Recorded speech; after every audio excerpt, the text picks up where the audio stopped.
because Putin's agenda is not just about Ukraine.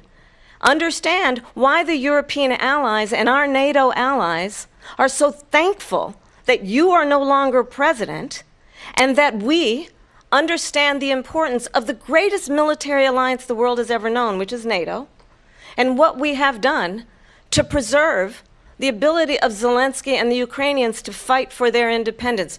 Otherwise, Putin would be sitting in Kyiv with his eyes on the rest of Europe, starting with Poland. And why don't you tell the 800,000 Polish Americans right here in Pennsylvania how quickly you would give up for the sake of favor and what you think is a friendship with what is known to be a dictator who would eat you for lunch. Would be sitting in Moscow, and he wouldn't have lost 300,000 men and women, but he would have been sitting in Moscow. Quiet, please. He would have been sitting in Moscow much happier than he is right now. But eventually, you know, he's got a thing that other people don't have. He's got nuclear weapons. They don't ever talk about that. He's got nuclear weapons. Nobody ever thinks about that. And eventually, maybe he'll use them, and maybe he hasn't been that threatening, but he does have that. Something we don't even like to talk about. Nobody likes to talk about it. But just so you understand, they sent her to negotiate peace before this war started. 3 days later, he went in and he started the war because everything they said was weak and stupid. They said the wrong things. That war should have never started. She was the emissary. They sent her in to negotiate with Zelensky and Putin, and she did. And the war started with her. She's worse than Biden. In my opinion, I think he's the worst president in the history of our country. She goes down as the worst vice president in the history of our country. But let me tell you something. She is a horrible negotiator.